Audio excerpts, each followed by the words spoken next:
We begin tonight with the latest on that wildfire burning in McDowell County. Firefighters are working to extinguish the Huntsville Mountain fire that's been burning now for 3 days. News 13's Hannah McKenzie is out there live now. Hannah, we know firefighters are making significant progress. So what's the status right now?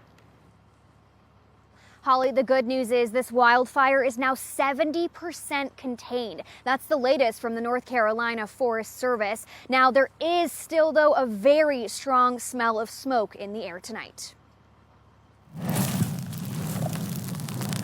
Fighting fire with fire. Responding with crew.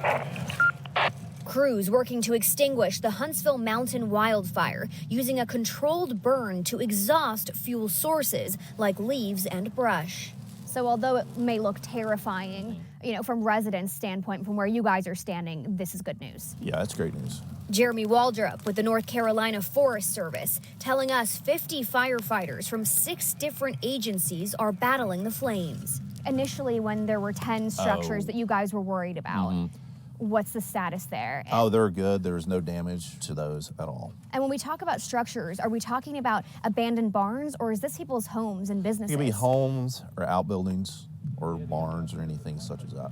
Right now, no orders to evacuate. That includes inmates at the nearby Marion Correctional Institution, according to Sergeant Danny Craig. But some McDowell County residents opting to hit the road anyway. That's probably one of the scariest things. It's right there. Hannah and Charles Eline watched the fire creep down the mountain. Now it's just beyond their property line. He has really bad asthma, and it's really not good, breathing conditions. I've been coughing all day. With clothing and cats loaded into the car, the newlyweds, I love you, baby. Love you. hoping their home will be there when they return.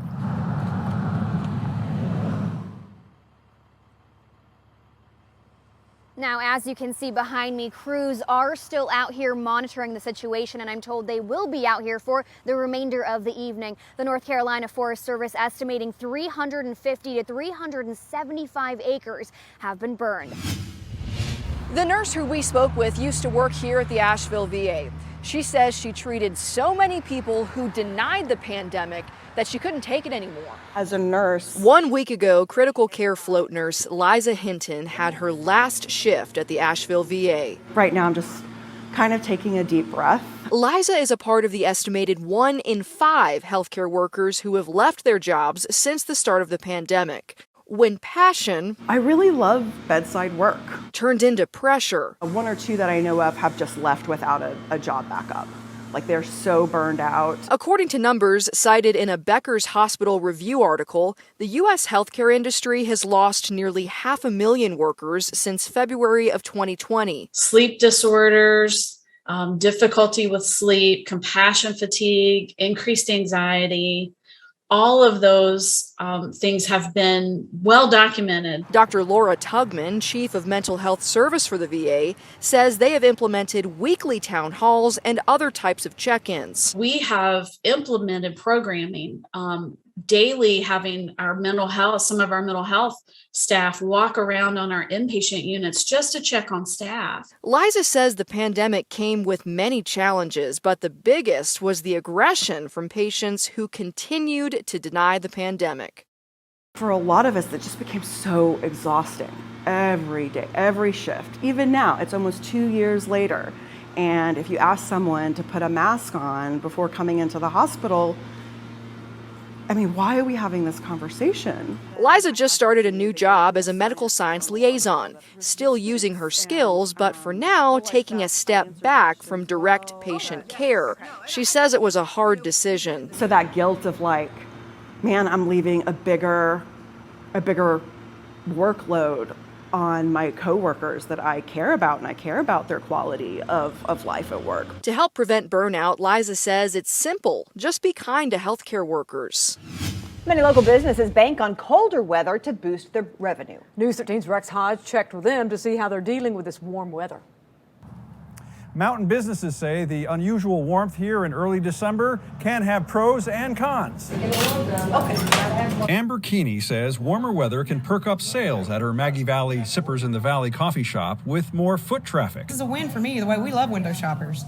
We get those people that are like, oh, a coffee shop.